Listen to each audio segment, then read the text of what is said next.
I was packing for our annual fishing trip, feeling a mix of excitement and apprehension. This trip, a long-standing tradition with my closest friends, felt different this year. Normally, it was a group affair with us and our wives, a testament to our inseparable bond since grade school. However, changes were afoot. Kenny had to miss the initial part of the trip due to a business obligation, causing his wife, Pam, to also delay her participation. Then, Don had to cut his trip short for a meeting, leading his wife to stay behind. Once Becky learned that she'd be the only wife on the trip from the start, she opted not to join either. The alteration in plans was a letdown. Our trips were known for strengthening our friendships and spicing up our marriages, filled with laughter and memorable moments. Now it seemed like a shadow of its usual self. Despite my excitement for the trip, I couldn't help but feel a sense of loss, particularly missing the intimate moments with Becky. Yet, the week leading up to the trip, Becky and I shared a passionate connection, a fervor that was both exhausting and deeply cherished. It was a bittersweet prelude to an altered tradition. For most of the year, our intimate life had settled into a routine that could be described as more functional than exciting, happening maybe twice a week. This was enough to meet our basic needs, but lacked the fiery passion we had in the early days of our marriage. Back then, our desire for each other was relentless, and we took advantage of every moment and place we could find for intimacy.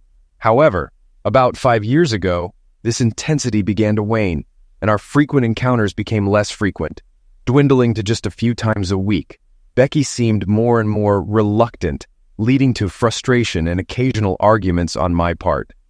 Over time, though, I came to terms with this shift in our relationship, learning to handle my disappointment on my own. This context was on my mind that Thursday evening as I sat in the den, trying to relax with a beer after finishing my packing. Becky was upstairs, putting the kids to bed, a routine that had become as much a part of our lives as our changed intimate dynamics. After a while, I heard her footsteps as she came back down and went into the kitchen.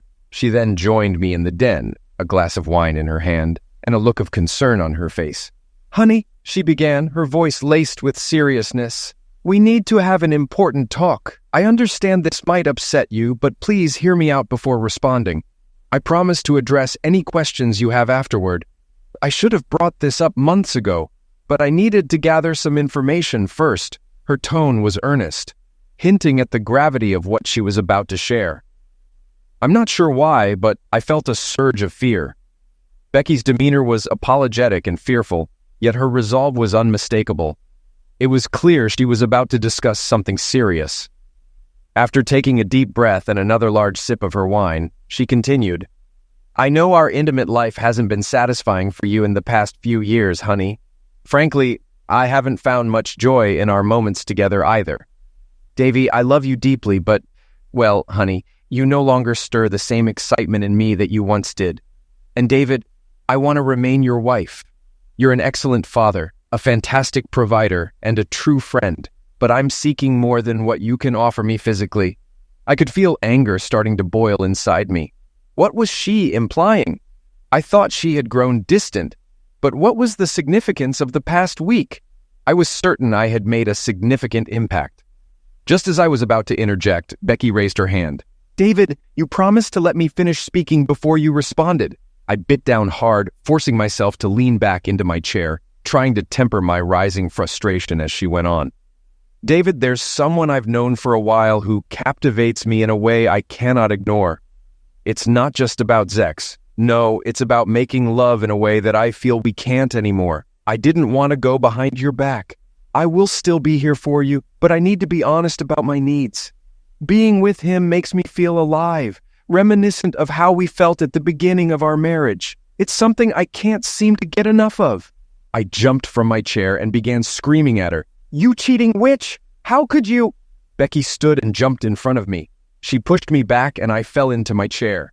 She stood over me and continued, "Shut up! I told you that you wouldn't like what I had to say, but you promised to listen to me before you said anything. Now shut up and listen." I found myself rooted to the spot, stunned, as Becky loomed over me, her gaze fierce with a determination I had never seen before. She went on, her words like a cold, unwelcome breeze. "I've spoken with Don about the divorce laws here. And you need to understand the reality. Divorcing me won't be in your favor. You'd end up losing significantly. I'd be entitled to a large portion of your income for alimony and child support. The courts would likely grant me custody of the kids and the house to ensure their stability. Half of our savings and your retirement fund would also be mine. You'd be left with barely enough to live on, let alone maintain the lifestyle you're accustomed to. It would mean our children growing up in a broken home, dealing with all the associated difficulties.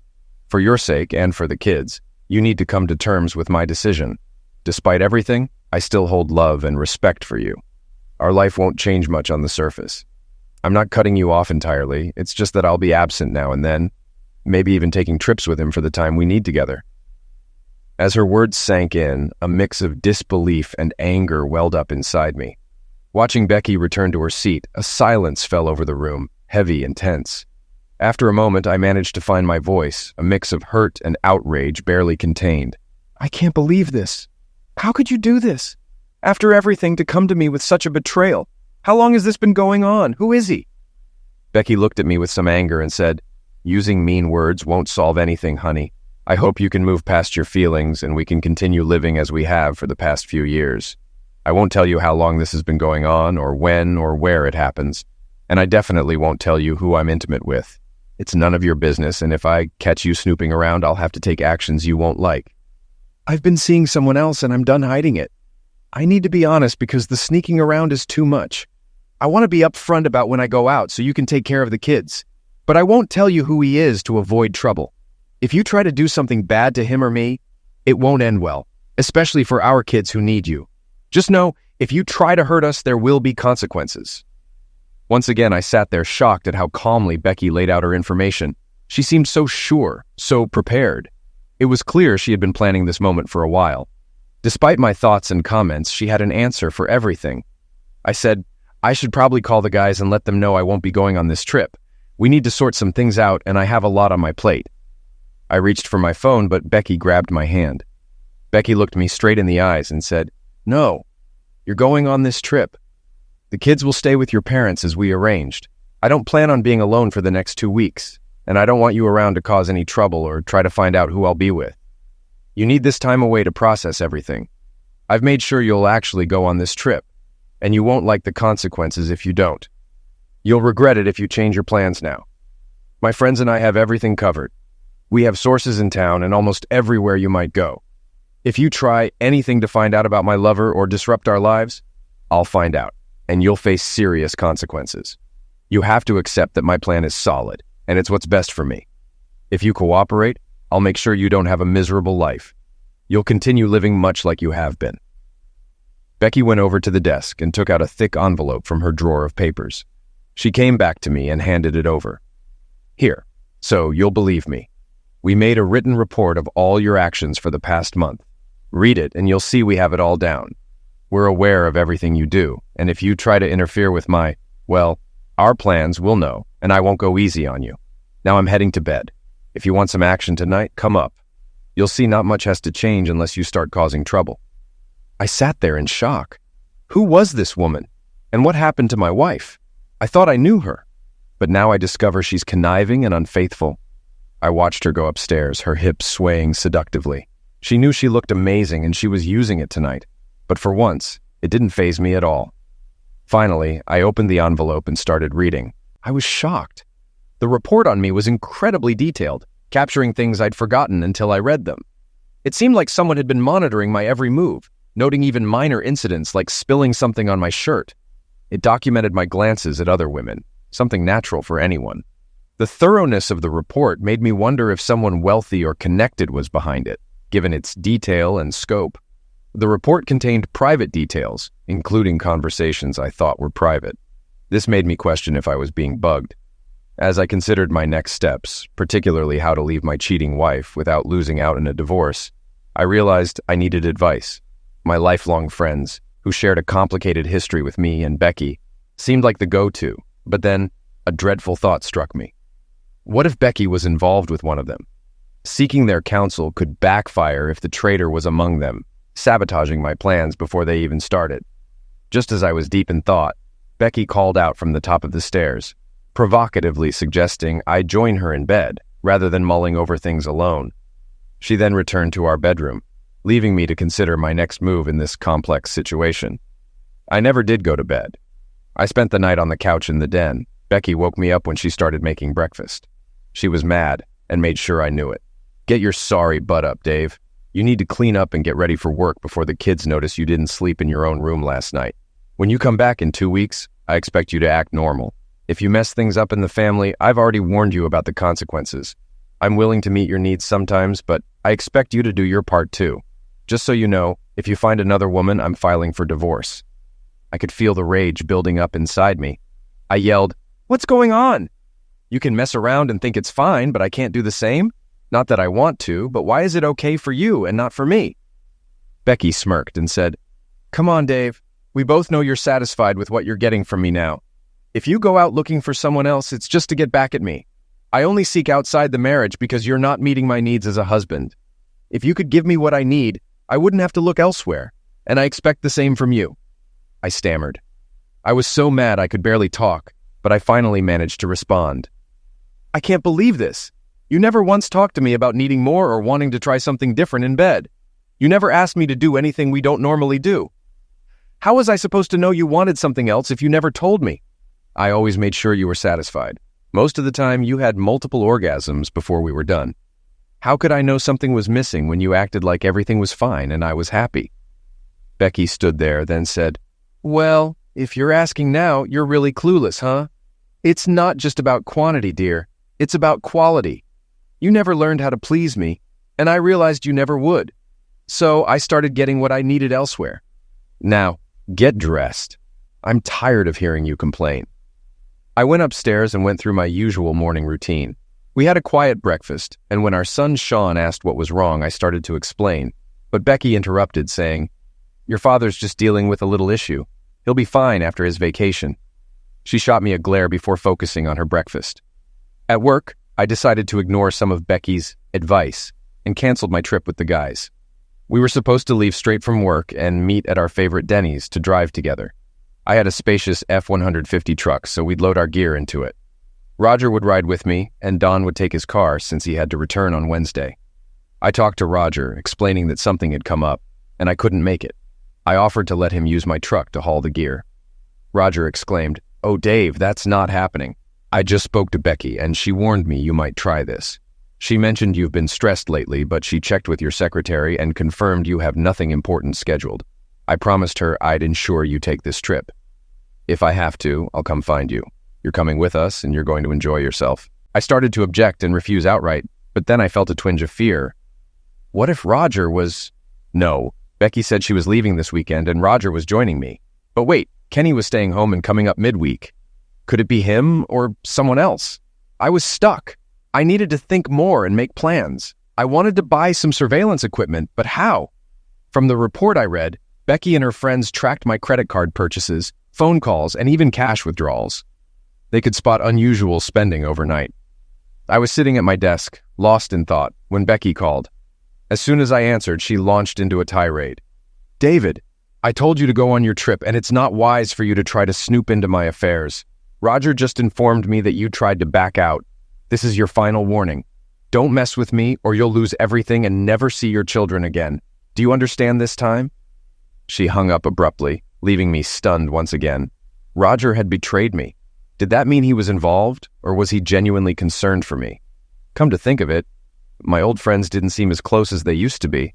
It felt like they were now Becky's friends, and I was just tagging along. Could it be? Nah, not all of them. Anyway, I decided to go on the trip and met the guys at Denny's. While they were joking around, I sat gloomily. Finally, Don asked me what was wrong. I hesitated for a moment, then said, "Becky has some crazy idea, and I don't know how to deal with it. I can hardly believe she meant what she said, but if she did, my marriage is in trouble." Roger glanced at Don and remarked, "You know Becky's style, Don. She rang me up earlier today saying Loverboy here was trying to bail on our trip. She mentioned he's been on edge and hard to deal with lately and could use this time off to clear his head.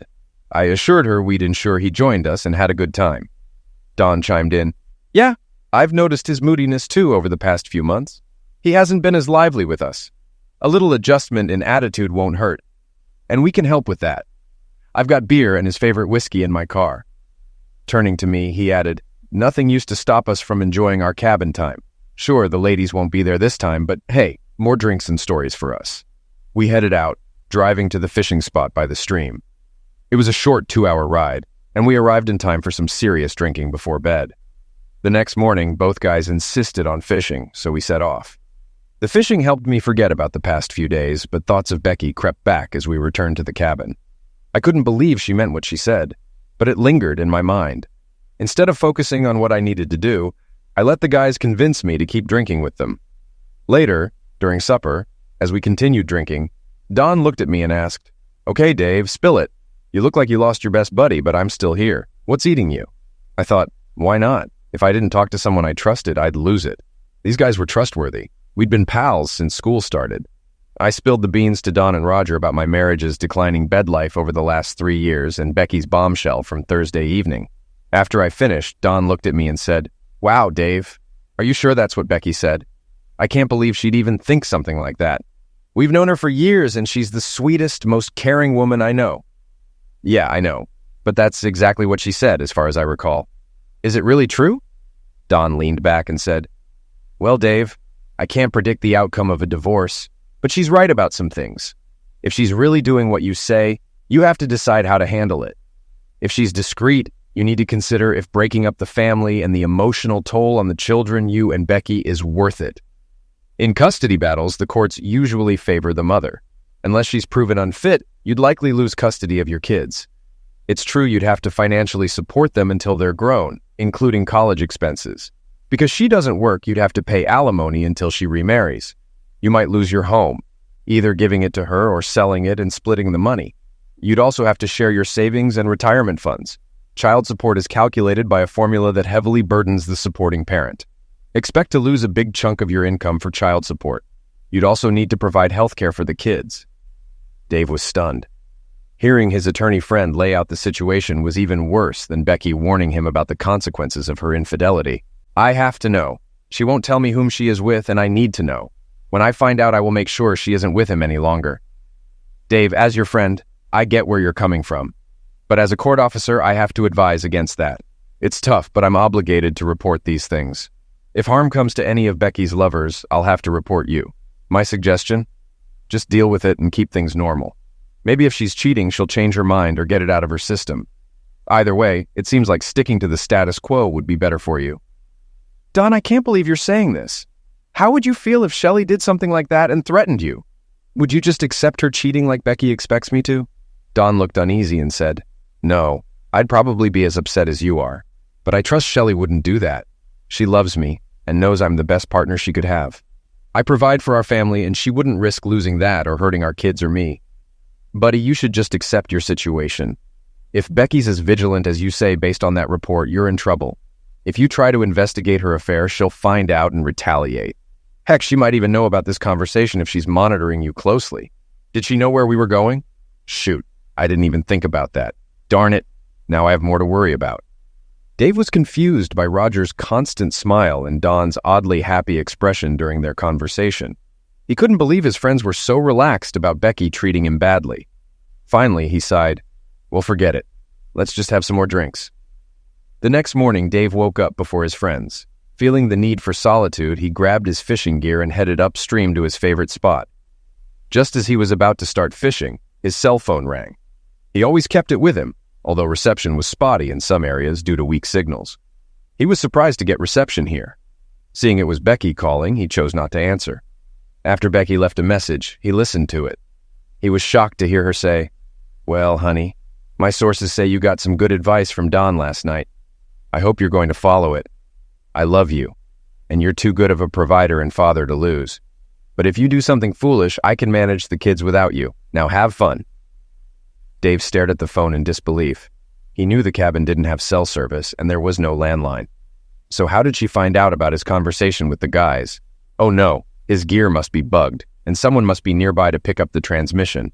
He needed to search for it later. Dave didn't notice Roger and Don standing at the edge of the trees while he listened to the message. They grinned, gave each other a thumbs up, then vanished back into the woods, heading towards the cabin. Roger glanced at Don and asked, "Do you think that'll do it? Or should we keep the pressure on for a bit?"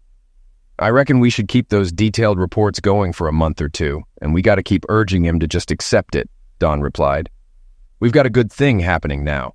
If we can persuade him to let Becky keep fooling around and spend some full nights and weekends with us, we'll be way ahead.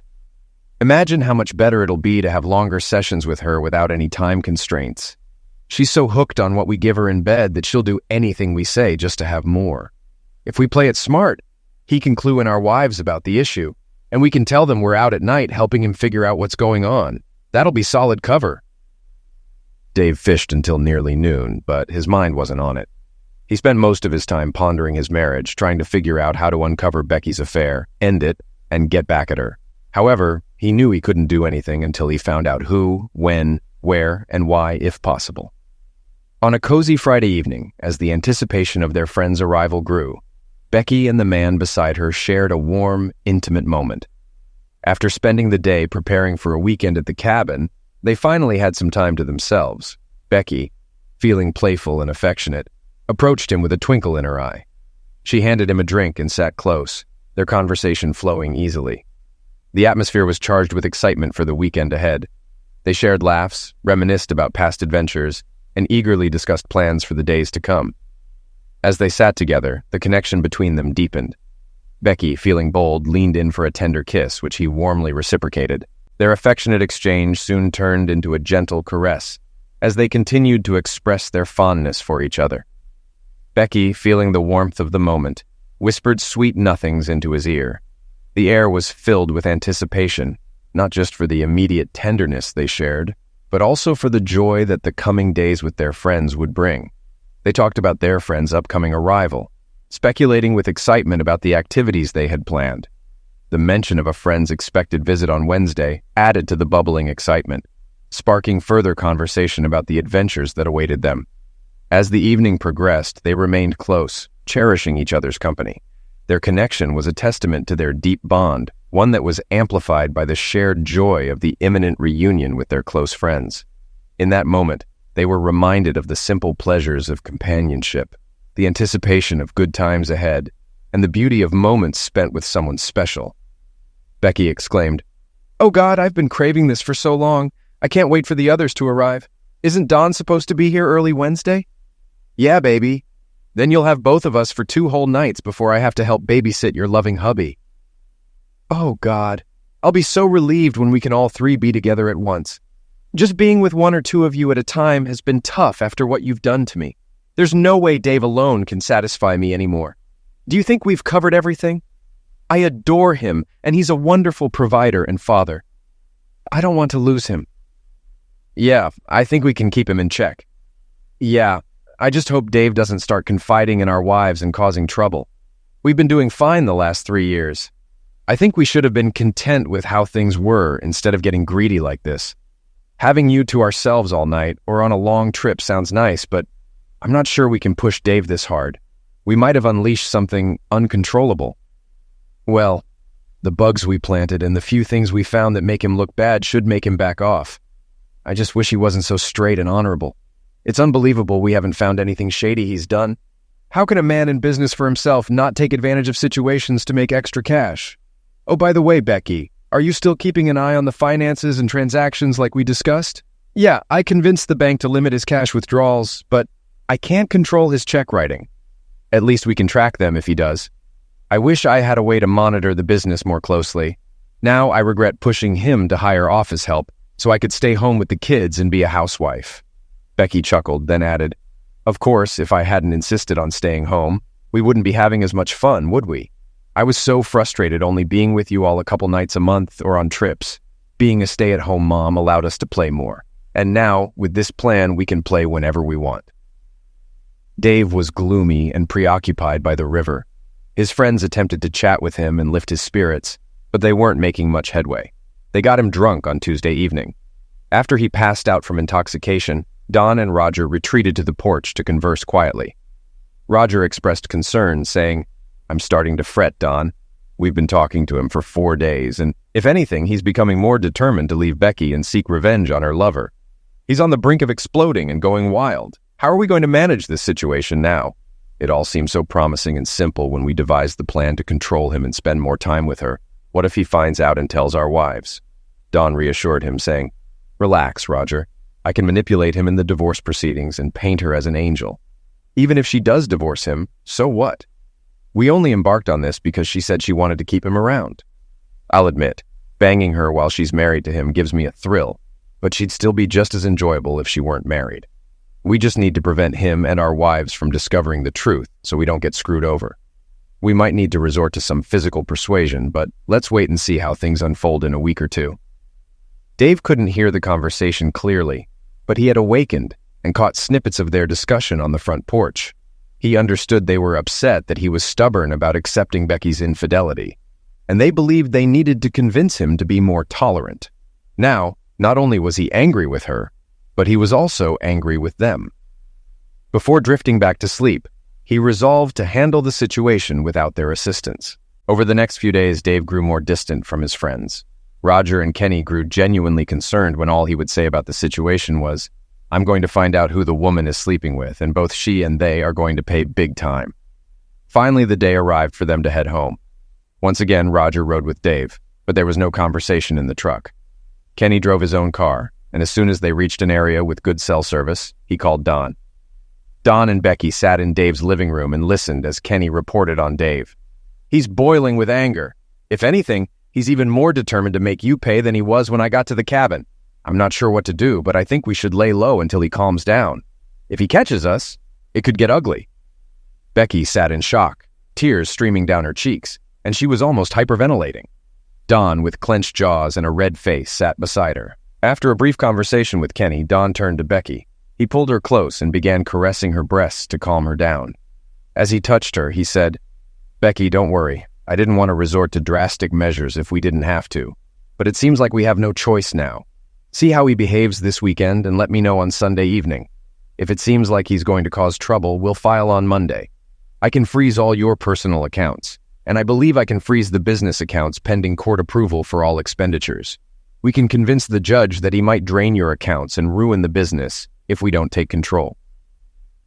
Dave came home late on Friday night and found Becky in the living room, looking upset as though she had been crying. She seemed disheveled and was only wearing one of his shirts. As Dave walked by, he noticed something odd about her appearance that made him very upset. Becky looked at him defiantly and seemed to be provoking him with her posture. Dave was really angry and just walked by Becky without saying anything. Becky tried to follow him into their bedroom and even attempted to join him in the shower, but Dave firmly told her to leave, expressing his disappointment and anger about the situation. He told her that he had hoped they could resolve their issues, but now he felt there was no chance for that. Dave warned Becky that even though she had hurt him, he would find a way to respond to her actions and those of the person or people she was involved with. After getting himself together, Dave quickly packed his things into his truck, going back and forth from the house. While packing, he overheard Becky on the phone. One of the last things he tried to do before leaving was to transfer money from their joint bank accounts. But he discovered he was locked out because the password had been changed. This made him even more angry. Turning around, he saw Becky watching him, which only added to his frustration. Becky appeared remorseful as she spoke. "I hoped you'd come to your senses and we wouldn't reach this point. You realize you're making a grave mistake, right? I love you more than any man I've ever known. I don't want to lose you. If you persist, you'll risk losing the business and everything we've built. Just so you're aware, I've hired Don as my lawyer.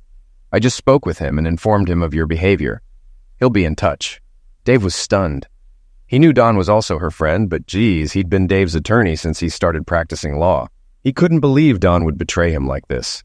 Dave left his home and drove straight to his office and warehouse complex. He planned to stay in his office and conference room for a while. On the way in, he stopped at the gate and spoke to the guard. "I'm having some trouble with my wife. She and her lover have threatened me. I need you to call in extra security and keep all unauthorized persons off the property."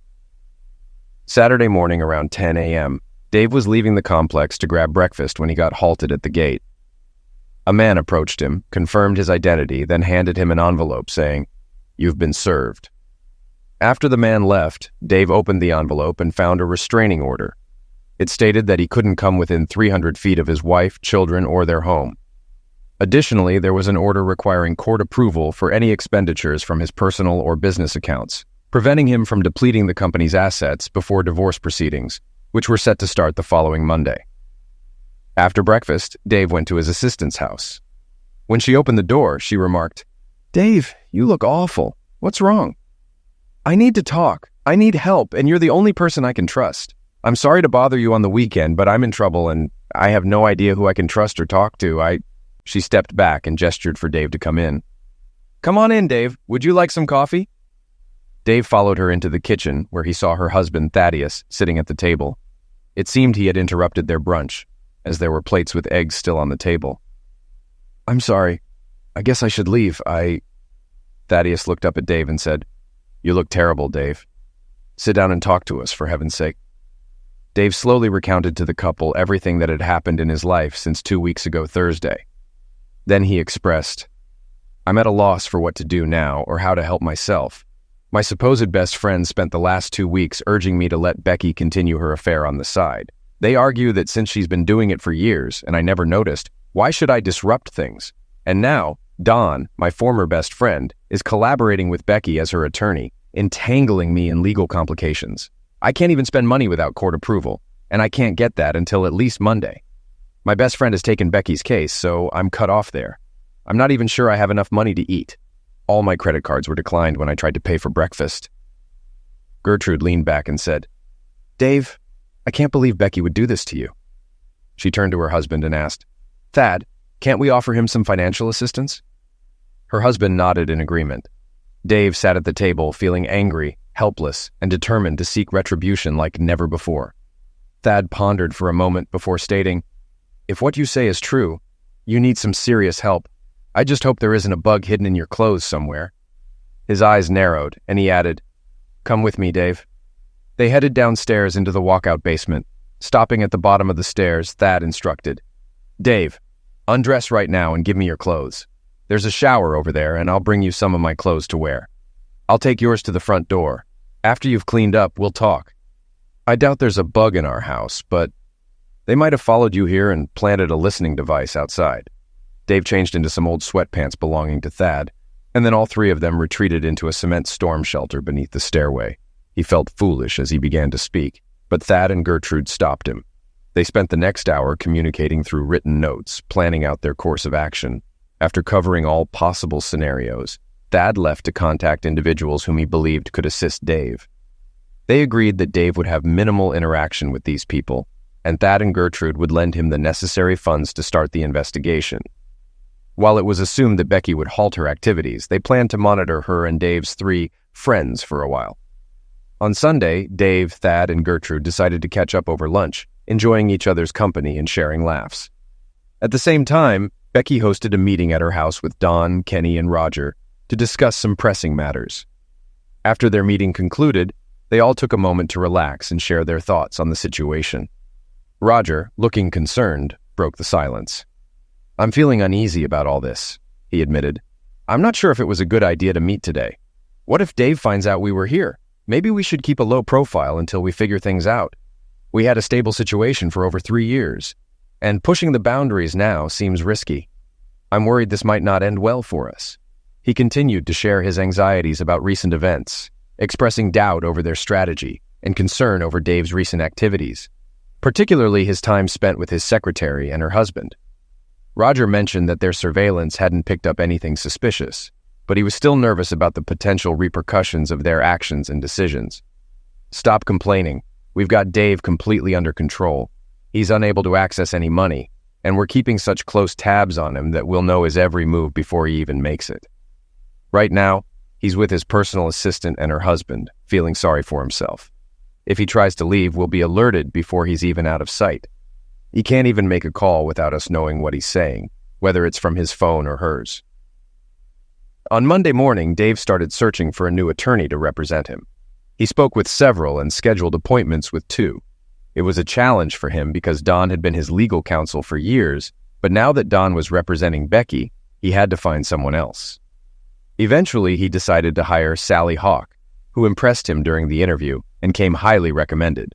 Their first course of action was to initiate legal proceedings to release Dave's business accounts and secure enough funds for his living expenses. They also opted to hire another private investigator firm to monitor Becky. Dave authorized wiretaps on his house and video surveillance. Furthermore, he gave Sally the green light to start divorce proceedings based on adultery. Later that evening, Thad handed Dave the footage captured the previous day. Naturally, Dave was devastated. Discovering that Becky was involved with all three of his friends only fueled his anger further. However, he now knew who he was up against. The following morning, he went to his office and made 5 copies of the CD. He distributed one to each of his friends' wives, one to his attorney, kept one for himself, and placed the original in a safe deposit box. Additionally, he uploaded the video to various amateur XXX sites on the internet, using the participants' real names. He set up the site as pay-per-view, with the funds directed from a PayPal account to a bank in the Cayman Islands. He smirked, realizing Don had given him a key to his office, allowing Dave to set up the site from there, implicating Don if the tracing led back. Dave also sent still images of Becky's actions to several of her friends and family members via email. He executed all of this, using the free computers at the college library to avoid suspicion. Although he briefly considered using Don's office, he dismissed the idea, knowing it would appear suspicious as Don wouldn't engage in such activities. Using the college computers was straightforward for Dave. He had done so multiple times before without getting caught. Despite the requirement of a student ID card and password for logging in, Dave often found machines left logged on, allowing him to use someone else's credentials. Moreover, the lack of CCTV security cameras at the local college meant he didn't need to worry about being captured on video in the vicinity. On Wednesday, Dave had a blast fielding phone calls from people who had watched the video. In the early afternoon, Becky called him in tears. She asked, "How could you do that? I thought you loved me. I told you it was just Zex because you couldn't give me what I needed. How could you ruin my life like that?" Dave chuckled and replied, "Rebecca, I didn't ruin your life. You did. I'm just delivering the payback I promised if you went through with your plans. Frankly, now that I think about it, I'm pretty sure you've been cheating on me for a while. There were plenty of times when one of the guys would make sure I was out and I'd come home late. A lot of things that didn't add up then make sense now. By the time I'm done with you and those jerks, you'll regret ever doing this." Later that afternoon, Becky's sister called. She said, "You poor fool. Looks like you finally figured out about your oh-so-perfect wife. I assume you're the one who sent this video. Well, now it seems she and I can share the boys. I didn't know she was with them until I got this." Dave shuddered as she hung up, her maniacal laughter echoing in his mind all night. Don also called, and as soon as Dave answered, he started yelling. Dave played along upon realizing it was Don. He kept Don on the line for almost 15 minutes. Don made threats of both physical and legal harm, saying, "You jerk. By the time I'm through with you, you'll wish you never crossed me. I'll have your wife whenever I want, and we'll have most of your money too. If you had just done what I told her, you'd still have a family, money, and a life. After I'm done with you, I'll have the guys rough you up. I've been with that girl since high school, and I'll continue to be long after you're gone, you jerk.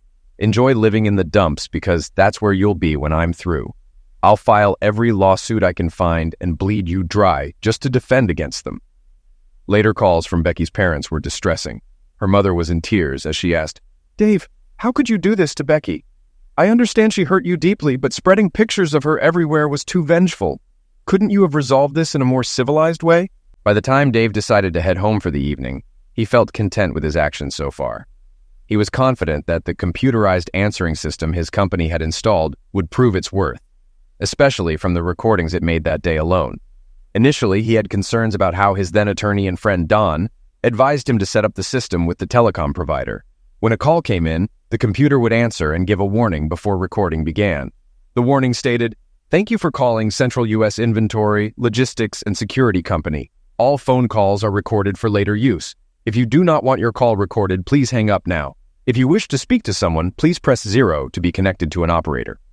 It seemed Don either didn't consider the warning or was too furious to heed it, because all his threats and boasting were captured after the warning he insisted on including in the system. Dave saw this as poetic justice. Unfortunately, all the individuals involved in Becky's circle stopped associating with her once the legal cases were initiated. Fortunately, Thad's acquaintance managed to capture video and audio recordings on the first Saturday, as none of the private investigators recorded any incriminating evidence. While some suspicious phone calls were obtained, they were mostly ambiguous and of little use. One of Sally's initial actions was to report Don to the State Bar Association. His law license was promptly suspended, and he was permanently disbarred due to his unethical conduct and threats, even before the divorce and legal proceedings concluded. Dave's divorce was finalized, with Becky receiving a small portion, around 25%, of the marital assets. Dave retained ownership of his company. Furthermore, Dave was granted custody of the children, primarily due to a subtle detail initially overlooked. During the photo session, when Thad's acquaintance captured images of Becky and the others, they inadvertently photographed another individual. This picture not only captured the scene of the event, but also showed a child peeking into the house from the backyard through the patio door. When the judge saw this evidence, full custody of the children was awarded to Dave. Dave's legal actions against Don proved highly successful. He was awarded $1.3 million in damages for breaching attorney-client privilege and for Don's misconduct in representing Becky while still acting as Dave's attorney.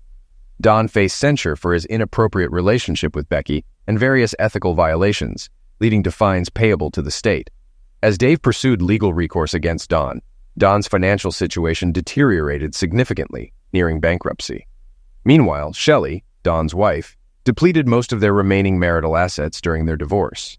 Similarly, Pam, Kenny's wife, received a significant portion of his assets after their divorce.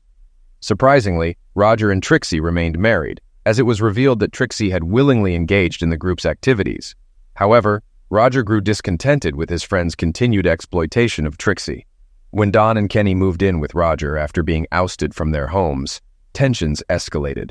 Kenny's frustration boiled over one evening, leading to a violent altercation where he assaulted Don and Roger. Kenny was hospitalized due to injuries sustained in the fight, and Don and Kenny were subsequently convicted and sentenced to a year in jail. Consequently, Roger and Trixie ended their marriage. Reflecting on these events nearly a year later, Dave and Gertrude discussed a news article detailing the conflict involving Don, Kenny, and Roger over Trixie. Gertrude then inquired whether Dave maintained any contact with Rebecca, noting her supervised visits with their children. Dave glanced at her and replied firmly, "No, we only communicate when necessary, usually about the kids. I have no interest in speaking with her, and if I could avoid it entirely, I would." "I was just curious. You two seemed perfect for years, and then..." "Well, I've always wondered if you knew why she did what she did. I just can't comprehend why a woman who loves her husband would act that way." Dave gazed at Gertrude, feeling a knot form in his stomach. He clenched his jaw and bit his lip before reaching into his desk drawer. Retrieving a folder, he handed it to Gertrude. "I don't know why I held on to this letter. I'm not even sure why I agreed to read it. Remember when Becky's mother visited the office in tears about 7 months ago? She gave me this letter and insisted I read it before she left, so I did." Gertrude opened the folder and read the following. "Dear David, you may question why I still call you dearest, but despite everything, you're the man I love. I've made mistakes that hurt you, and for that, I'm deeply sorry. My actions weren't intentional, but I need to come clean about them. Our past relationships with our high school friends were complicated, but they didn't affect us until I made a mistake on our 9th anniversary. You were busy with work, and I ended up drinking too much at a Valentine's Day party. Feeling lonely, things took a turn when Don and Kenny drove me home. Reminiscing about past encounters led to a moment of weakness where I gave in to temptation with them. That night, I experienced feelings and pleasures that were intense and new. This led to more encounters with them, sometimes individually or together, whenever you were away. These moments were filled with excitement and fear of getting caught, which somehow added to the thrill. Don later suggested an arrangement to avoid the risk of getting caught, believing you might accept it to keep our family intact. I convinced myself you might agree, hoping to avoid losing you and our children. But I realize now how much pain and betrayal my actions have caused you. I'm truly sorry for the hurt I've caused. I hope you can find it in your heart to forgive me. Yours always, Becky." Gertrude glanced up after reading the letter. Her eyes were teary, but she held back her anger. "Dave, I truly believe she still loves you more than anyone else. I know she's hurting. But Dave, she was nearly as much a victim as you were. I think your friend Don was a predator. You know, over the years, we've both heard some terrible rumors about him. I wouldn't be surprised if he intentionally got her drunk that first night. No man of high moral character, no true friend would take advantage of her like she said he did." "Yeah, I know, Gertie, but... Well, I'm not entirely sure she gave me the whole truth there. She always seemed to pay more attention to Don than I would have liked. I brushed it off, but there were several times we argued after a party because I thought she was too friendly, letting him take too many liberties. but I never caught them in anything substantial to confront them about. I have to admit, after Don's phone call when I finally caught them, thanks to you and Thad, I had enough doubts to get DNA tests done on the children. You can't imagine how relieved I was when the test confirmed I was their father. Well, anyway, I believe she thinks she loves me, but I don't think it's genuine love. It's more like infatuation, maybe a deep affection. I was easy to live with, a good provider and father. I now realize I was probably her last choice, and we married because, well, I'm not sure why she married me. I loved her deeply, but I don't think she felt that same depth of love for me. I believe that's why she cheated and continued to do so. She was selfish and only cared about her own pleasure, needs, and desires.